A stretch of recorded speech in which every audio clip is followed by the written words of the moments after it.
So we've begun our Vedalai festival, and I think already the sleep deprivation has set in.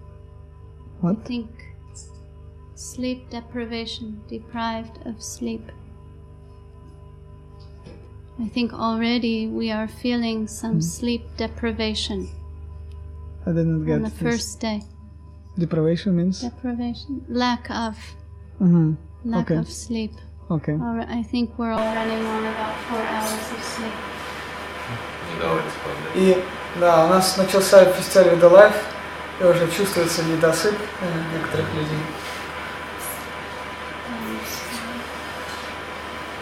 It's a very exciting time, festival time, but it also can be a little bit difficult sometimes. И это всегда вдохновляющее, волнующее время фестивалей. Бывает, правда, сложно в это время. Willingly we are suffering and happily suffering, accepting any austerity, being crowded, waiting in line for the bathroom, not sleeping enough, etc. И, тем не менее, мы счастливо принимаем все эти неудобства, стоять в очереди в душ, спать 4 часа и тому подобное. We have a very exalted and saintly Vaishnavi living in San Jose, California. Her name is Didi. У нас в вашем Сан-Хосе в Калифорнии есть одна вайшнави по имени Диди. And to make the devotees feel better, after they've performed some austerity or done some very difficult service and sacrificing and suffering, she started giving out extra credit points, like just to make them feel better. You get extra credit, triple extra credit. She gives 3 times extra credit. И многие преданные, они в течение своей практики достаточно выбиваются из сил, совершают слишком много аскез, и она для них делает какие-то вещи, говорит, в 3 раза больше, да, то есть чем обычно. It's a running joke actually, but it turned out to become a real thing. И хотя это такая некая шутка, но тем не менее в ней есть доля правды. And I'd always go and ask her, please, I told her something very difficult I had to do, and I'd ask for my triple extra credit points. И...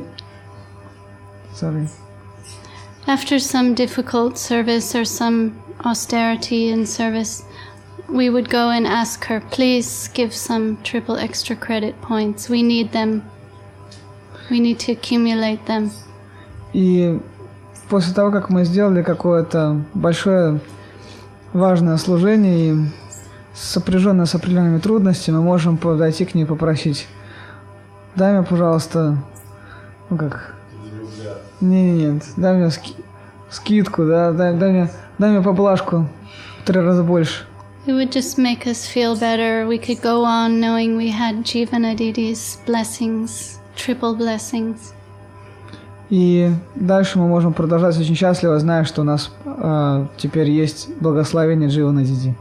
Then, throughout the years, whenever I see devotees willingly performing some severe austerities and getting trouble in their service, I asked her permission to give triple extra credit points on her behalf, like Ritvik. И сейчас я тоже, когда наблюдаю, когда преданные трудятся в поте лица, когда они не досыпают, не доедают и так далее, совершают какие-то подвижничества, то меня тоже часто просят как-то благословить от имени Гурудева или еще как-то я выступаю в этом качестве как Ритвик, да, я передаю это благословение свыше другим. They're really her credit points, her blessings that I give out when I see devotees going through difficulty in their service willingly. Это я счастлива Желаю всего самого наилучшего тем преданным, которые... So all of you here this morning get triple extra credit. Все вы сегодня утром за то, что встали на утреннюю программу, заработали 3 раза больше очков. And anyone tomorrow also. Говорит, вставайте завтра утром.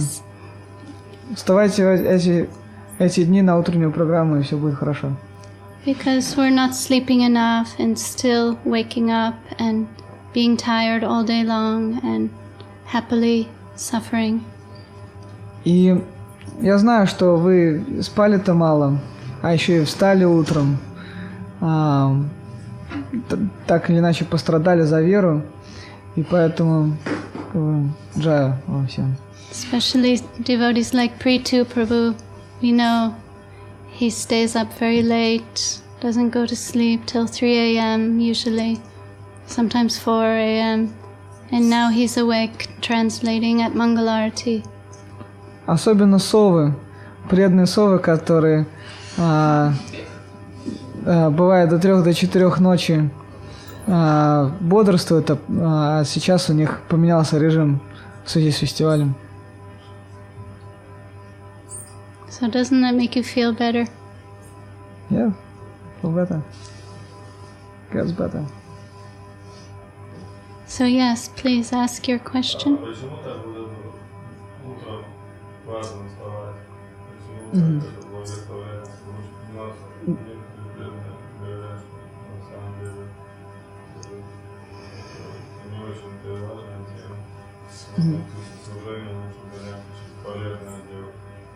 Хорошо. Ну, я передам Браджакишора greetings, да? First, Rajakishore, he was saying that he is very grateful that you came for this festival because we know you for many years and you many time spent with Gurudev, and being in your association is just brightest blessing for all of us. So he offered you some greetings on his behalf and on behalf of all these devotees from Moscow. And next question from Ramrai Prabhu. He's asking why it is so important to wake up for Mangalarati, wake up early morning, because many devotees, they like saying better to do something valuable, so maybe midnight and how. Yes. So what is the point of waking up early? Okay. I get this question a lot because I'm a morning person. I'm always up in the morning no matter how tired I am and how many hours of sleep I get. But I've been trained by Srila Gurudev to wake up, be alert and ready in the early morning hours. И на самом деле мне вопрос задают это очень часто про утро, про утренний арати и так далее, потому что я ранняя пташка, и меня постоянно задают этот вопрос: зачем, почему? Но меня так натренировал Гурудев, чтобы я была готова, когда ему нужно, и поэтому неважно, сколько я спала, устала или нет, я всегда встаю утром рано. Gurudev expected all of us to be up before sunrise, ready, and his secretary must be ready 3:30, 4 a.m. to write letters, to do mail, to be ready and alert for service. Гурудев ожидал от всех от нас, что мы будем вставать рано утром, еще до рассвета. Особенно это касалось его секретарей, которые в 3:30, 4 утра уже должны быть наготове писать письма и тому подобное.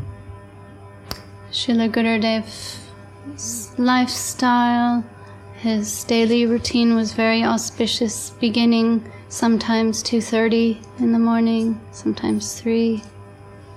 И у Гурудева было такое расписание, которое начиналось в благоприятное время и всегда было благоприятного, но иногда в 2:30 он уже начинал деятельность свою.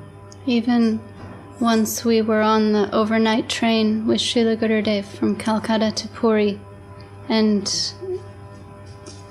no one slept and was trying to get some rest, and Gurudev still woke up 2:30 in the morning and started chanting on the top of his lungs very, very beautiful verses from Jayadev Goswami, waking up the whole coach.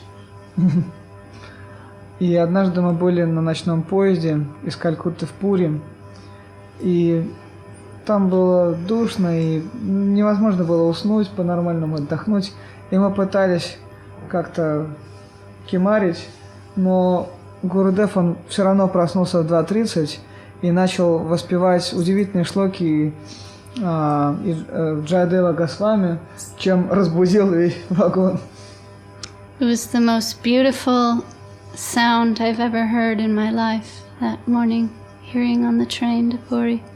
И неудивительно, потому что это был самый удивительный, самый прекрасный звук, который я когда-либо слышал в своей жизни. And we woke up and offered dandavats on the floor of the train to Gurudev and tried to wash our face, wake up, be ready for him. И мы поднялись, тоже мы поклонились прямо Гурудеву прямо на полу вагона и быстренько умылись, помыли лицо для того, чтобы уже быть готовым к Гурудеву исполнять его задание. And we were sitting with him, trying to be awake, and my eyes closed. I fell asleep for a second, and Gurudev snapped his fingers right in front of my face and opened my eyes. And he said, "Very good, alert." Вот, и я сидела, и глаза у меня закрывались. И, буквально это было, может быть, считанные секунды, но Гурудев щелкнул пальцами прямо у меня перед лицом, и я тут же воспряла духом. Он говорит: молодец, правильно, хорошо. Really, morning is the most important time of the day for spiritual life. И ранние утренние часы особенно важны для духовной жизни. And we need to structure our daily lives and routine in such a way where we can wake up and we can function and not be overtired. And that means going to bed earlier as possible. И поэтому надо как-то свой день рабочий подбивать таким образом, чтобы вставать рано утром. А это значит и рано ложиться. You have to think ahead the night before. I need to wake up for my spiritual benefit and for my good, for my advancement, and be ready for Gurudev.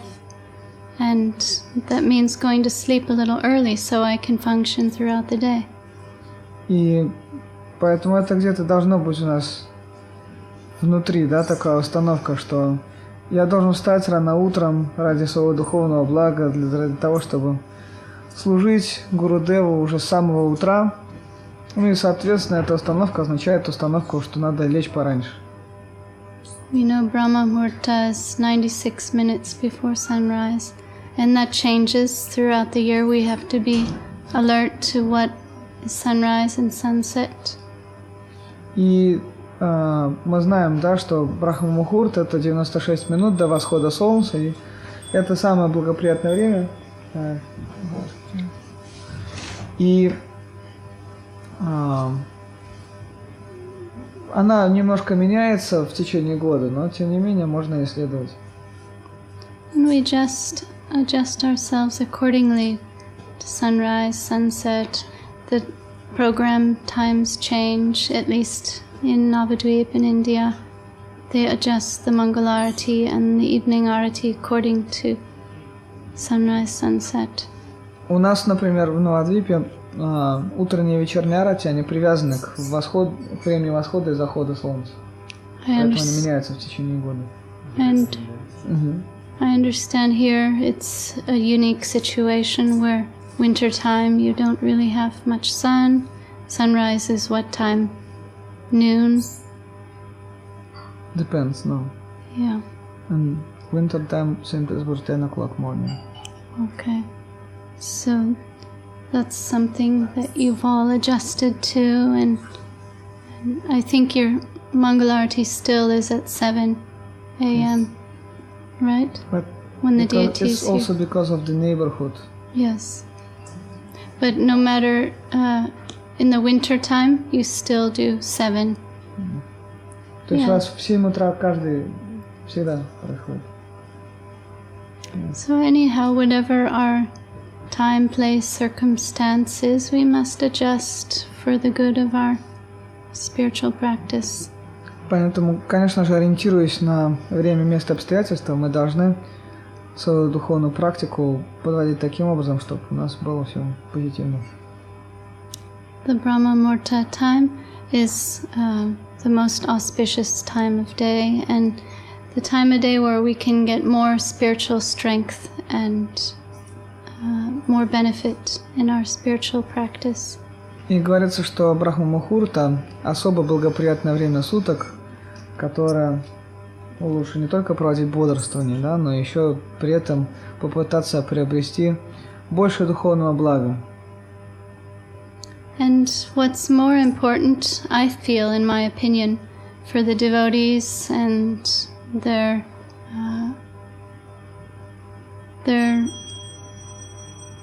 endurance in Krishna consciousness in their practicing lives, that they have some kind of balanced, healthy schedule, routine, daily program.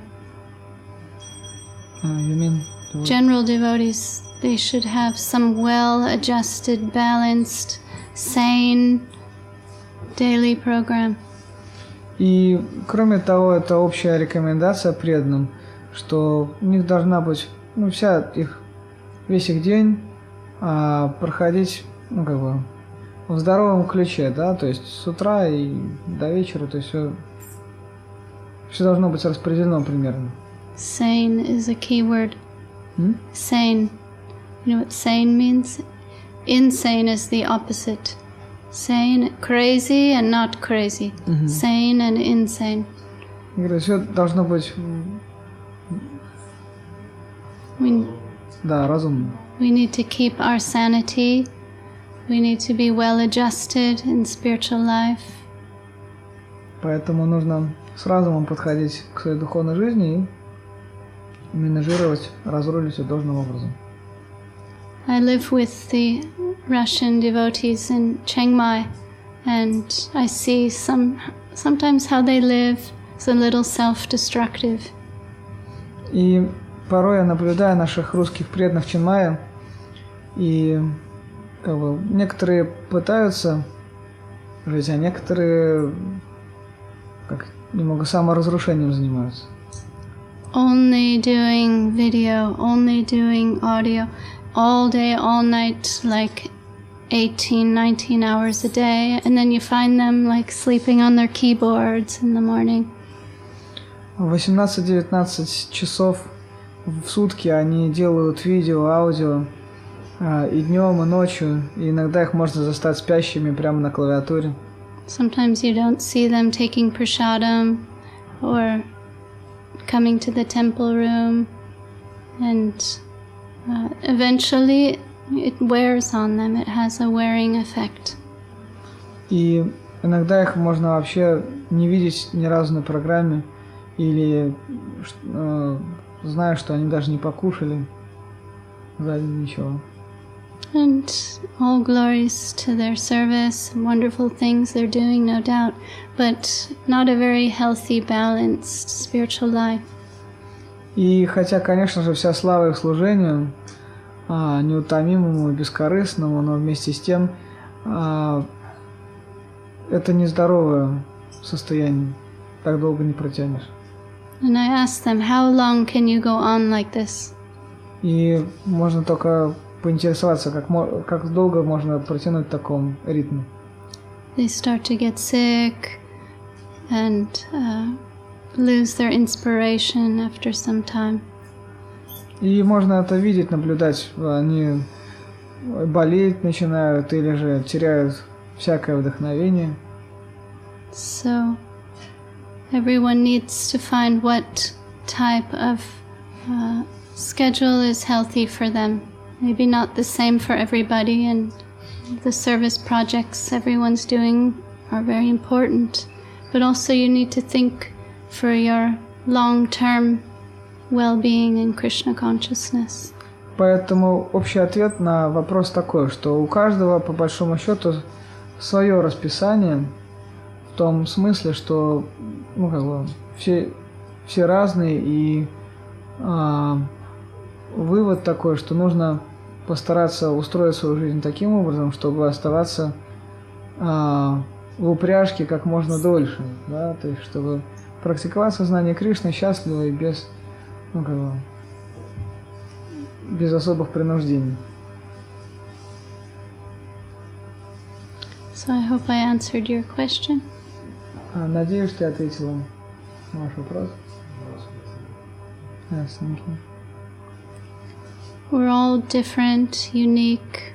We have different services and have different natures. We all have something to contribute.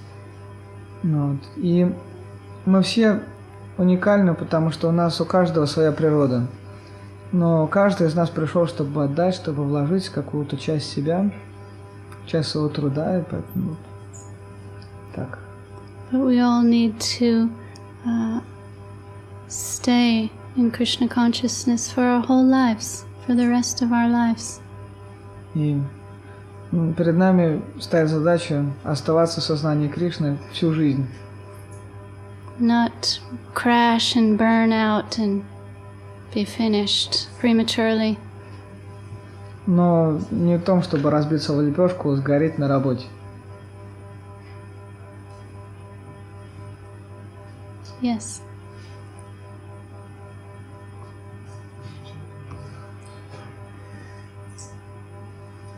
Я на самом деле хотел тоже обратно не задал. Я именно про это хотел спросить, про дисциплину, про расписание.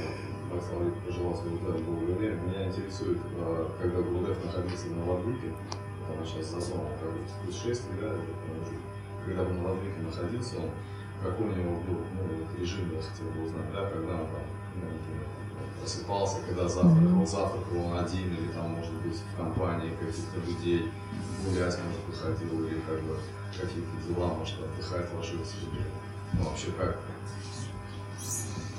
His question about Gurudev's routine schedule, like when he woke up, what he did then, when he took breakfast and with whom or alone, when he was walking, so on. Well, there was a big change when I met him in 1991.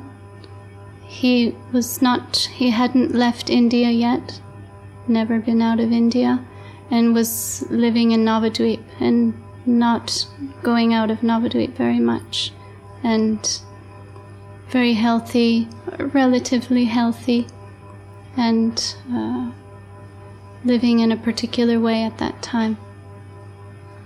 И начну с того, что когда большая разница Гурудев, когда я его впервые встретила и как он потом жил.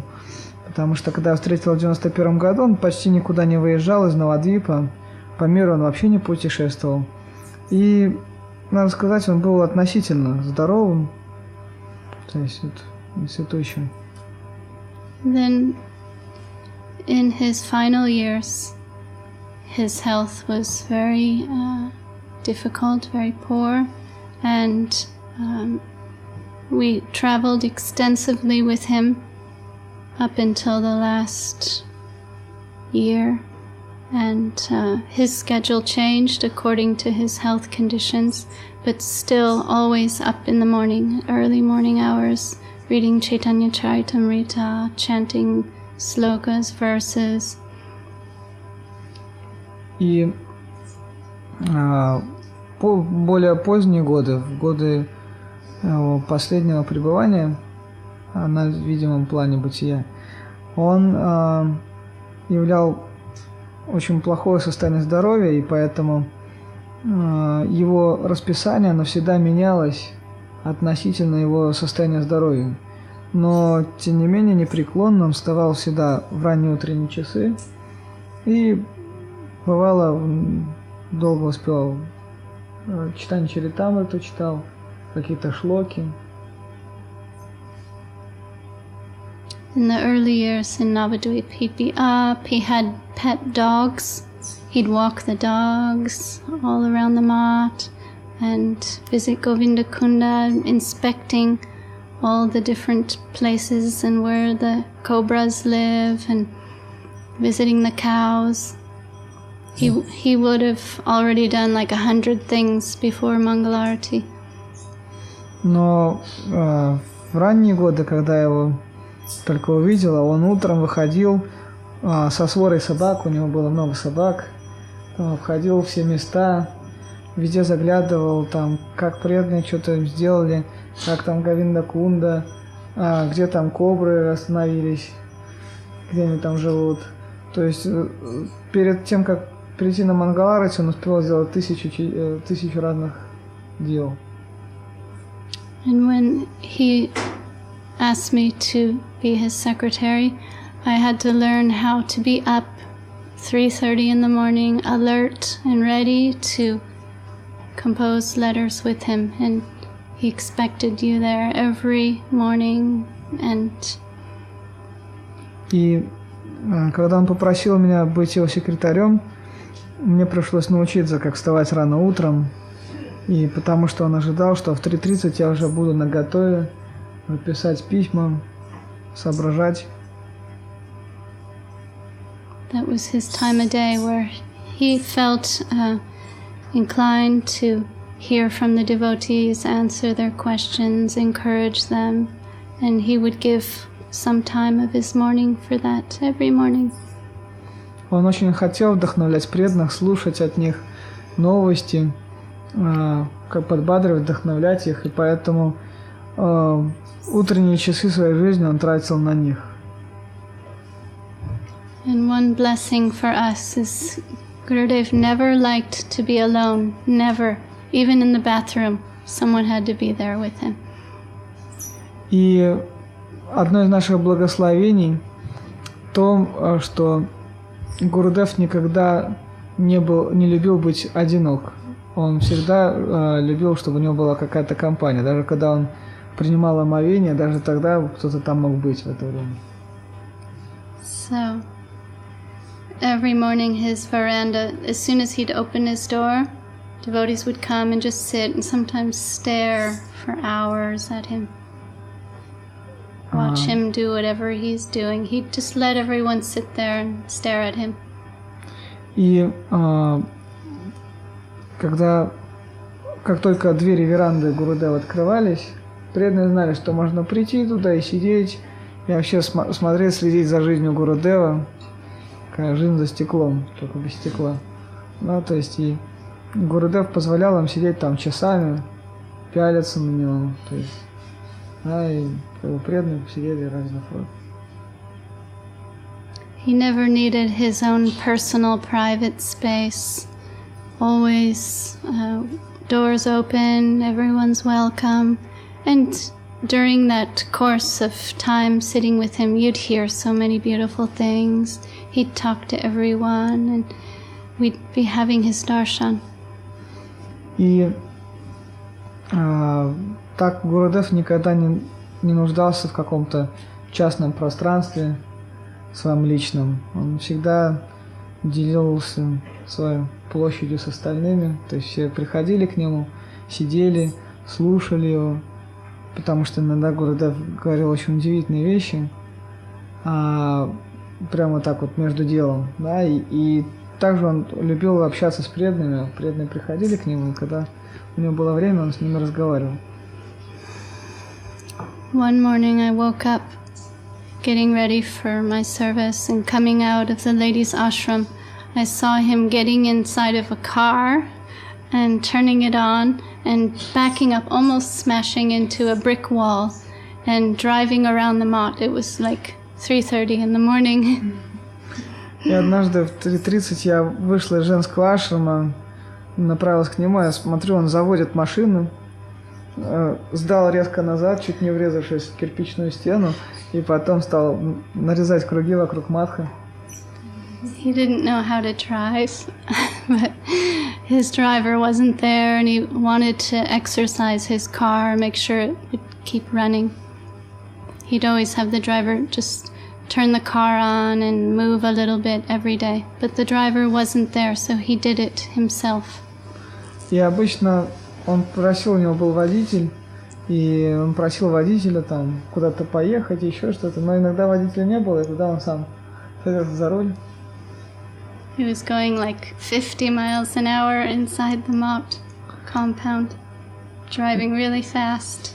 И он очень быстро ездил, где-то за час, наверное, 50 миль проезжал вокруг Матхи. And I asked, what's going on, Gurudev? Do you need some help? Его спрашивали: Гурудев, что происходит? Вам, может быть, помочь? And he asked if I knew how to drive. He asked me if I knew how to drive. He said, do you know how to drive? Он спрашивал меня: а ты водить можешь?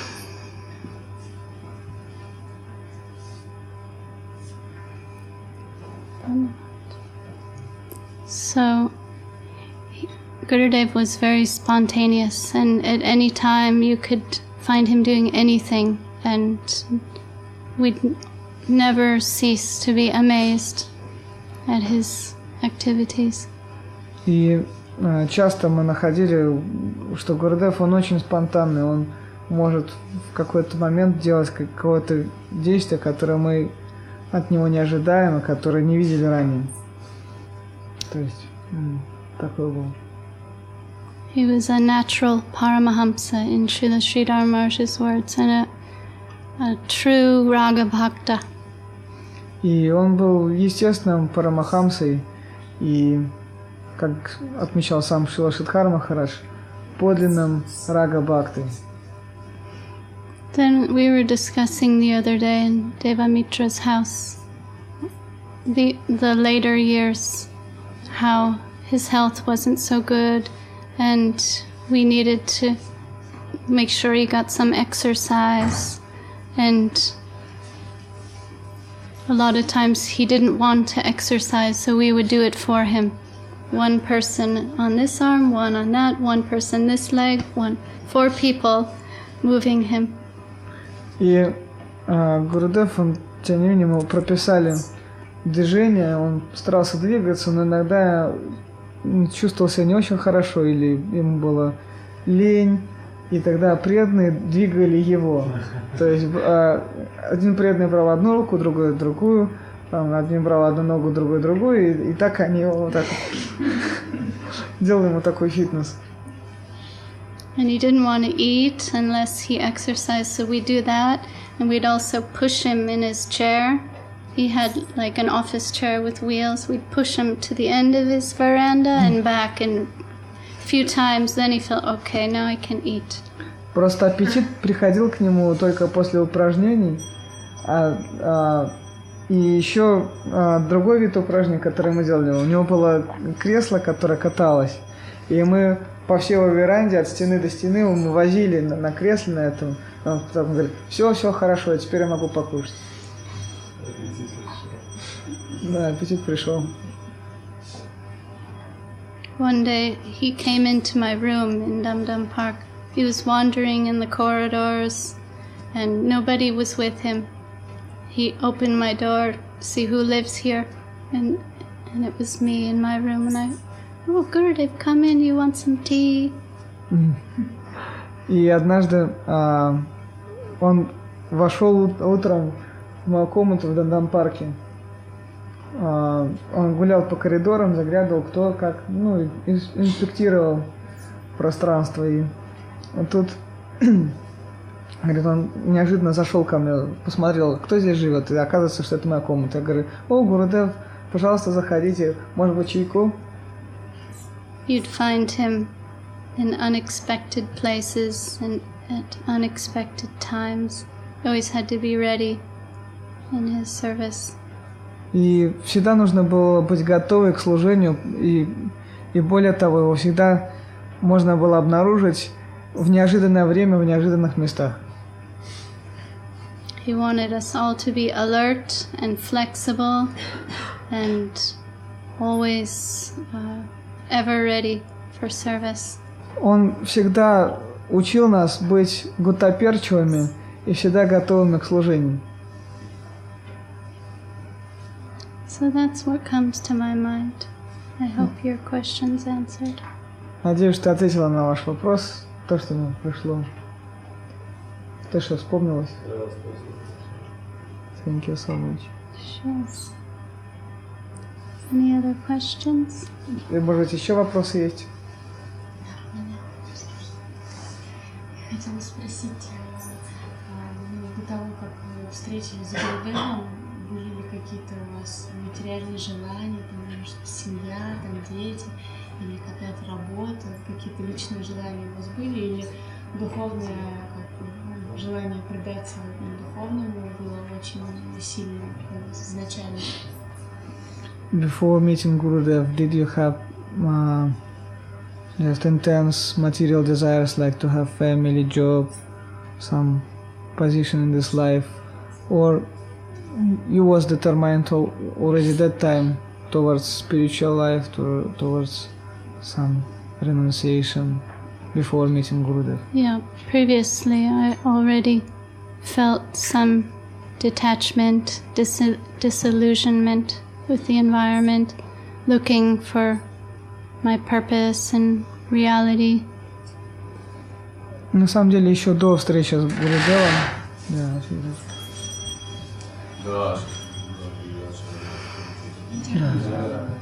еще до встречи с Гурудевом я чувствовал уже определенное, я искала себя, я искала цель жизни, и меня не прельщал особенно этот мир.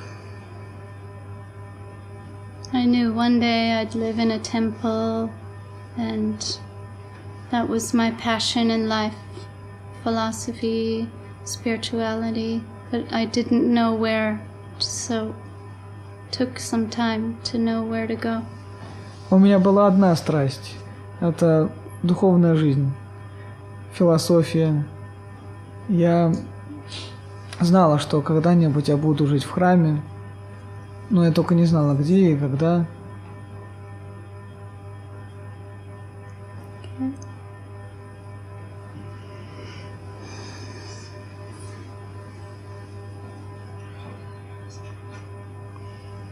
Anyone else? Ответила?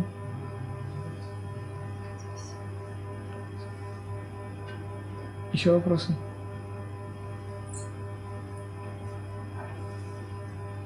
It's raining. Today, what is our program? Yes. What? Someone can tell us first. What are we doing today? What Tonight will be Jagannath, not this one, another one. Okay. Will be some concert program. Okay. And And we're here all day. Yes. Yes, Ramachandra Prabhu. So, what advice do you give to people that aren't so naturally attracted to temple life, like philosophy? Whereas we know it's for our well-being, but maybe a little forced. You know, I mean, like we're having to push ourselves harder. It's not so natural. I heard what you said before, like some sadhana every day, like that. On top of that. Okay. I did not get much. She was saying before she joined, she was naturally inclined with philosophy. She wanted to live in temple. She was already feeling some detachment from the material world. And I'm asking for those who aren't so naturally inclined. It's coming like we know it's for our well-being, but it's not in our nature as much. So then we're having to force. Like I heard what you said before about like some sudden every day, like regulating like service and like that. But on top of that, like some. Рамачандра Прабху добавил, что, говорит, на самом деле в вашем-то конкретном случае вы уже были нацелены на философию, на духовную жизнь, но это не отменяет необходимости для нас садханы, дисциплины, потому что, как вы сказали ранее, это очень-очень важно и необходимо в духовной жизни, особенно для тех, кто не стремится и не хочет духовной жизни. Кто сам себя как-то мотивирует на это. Really, it's all in the attitude. I'm gonna start with that. Все относительно, все проявляется в отношении. A good attitude, a positive attitude, a virtuous attitude. Позитивное отношение, добродетельное. That controls everything. Your mind, your senses, your intelligence, your ego. Это такая мотивация способна контролировать все, и чувства, и эго, побуждение ума. So just a virtuous attitude that I should be doing this and waking up and doing some service every day and keep on keeping on. Поэтому необходимо такого рода отношения, да, и через это, придет и подлинная мотивация, да, зачем нам вставать утром, зачем заниматься каким-то служением. And as you go on, you make progress, advancement. Your mind becomes strengthened, and everything comes under control, and everything becomes easier in time. И постепенно многие вещи, которых сейчас нас приходится мотивировать, где-то заставлять себя, со временем они станут проще, где-то войдут в привычку, где-то, то есть мы поймем, зачем мы это делаем. It's good to be a little self-disciplined sometimes, but it starts here. It starts in the angle of vision, the mentality, the consciousness. Все начинается в сознании. Необходимо начинать оттуда и понять, зачем, для чего. From subtle to gross. Итак, от тонкого к грубому. And the best way we can keep this positive angle of vision, good attitude, is associating with those who have one, who have the right mentality and the right consciousness. И как обрести этот должный угол зрения, как обрести это отношение, эту мотивацию, общаться с теми, у кого она есть.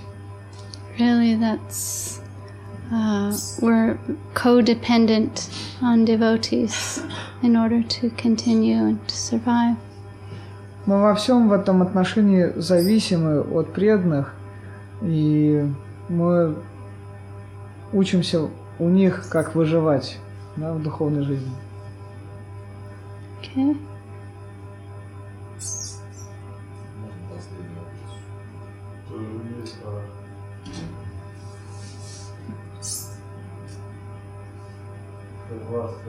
Yes. But you won't eat. Huh? What was that? But we won't eat. You want to eat? Okay. One last question, then. Did Giriraj eat?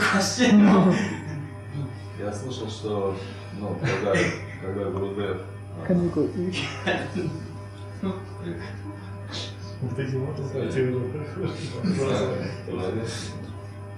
когда Гурудев ругался на кого-нибудь, это как бы особая милость.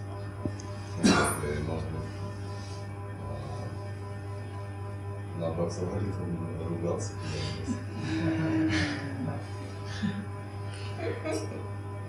We heard that when Gurudev harshly chastised someone, was some special mercy from him for our encouragement, for our improvement. So, did Gurudev chastise you? Yes, of course. Конечно. But there's gradation of chastisement. И на самом деле в упреках и в ругательствах есть определенная градация. Sometimes if you're just bugging him, you're around him, irritating him, annoying him, you can get chastised. Иногда просто если ты его раздражаешь как-то там, каким-то образом, он может высказать. That's one kind of chastisement. Это один уровень. Первый. Легкий. Another kind is he's being merciful and destroying your illusion and smashing your ego, correcting you. Другой случай, когда он хочет себя исправить, подрезать ложняк, с эго поработать. Вот, это второй уровень.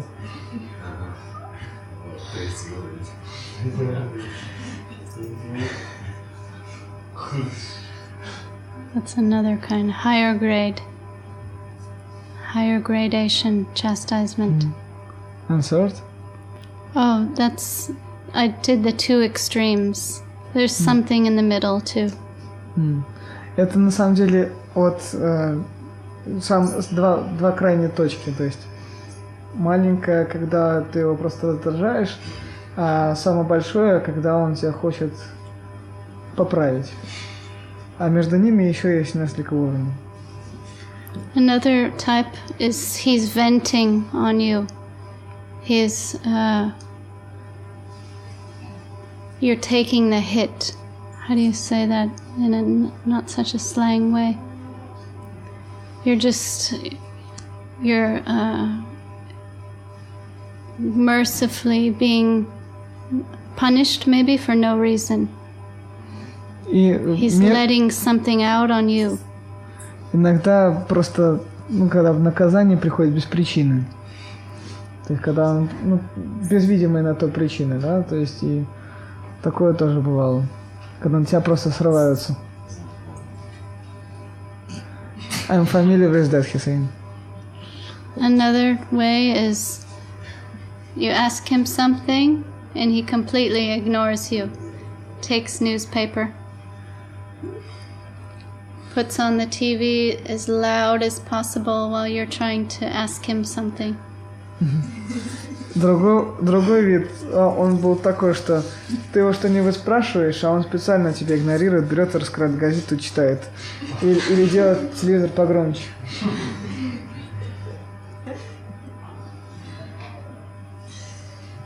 Being ignored is considered the worst kind of chastisement. Indifference. He doesn't care. Да, но говорится, что безразличие, оно еще хуже, чем когда на тебя ругаются. Равнодушие. Поэтому это, наверное, еще хуже, чем тот крайний, да, когда тебя с эго хотят поработать. Even Radharani says that in one prayer. Даже Шримати Радхарани говорит об этом в одной молитве. Mahaprabhu in Shikshastakam isn't one of the verses. You can trample on me, you can beat me, you can do anything, but don't be indifferent, please. Махапрабху говорит в последней шлоке Шикшастаки: ты можешь обнять меня или растоптать, но, пожалуйста, не будь ко мне безразличен. Okay, so now we can take prasadam. Ну что, переходим к вкусной части. Jai Vishnupad Srila Bhakti Sundar Govindadev Goswami Maharaj ki jai. Shri Shri Giriraj Govardhan ki jai. Shri Shri Guru Gauranga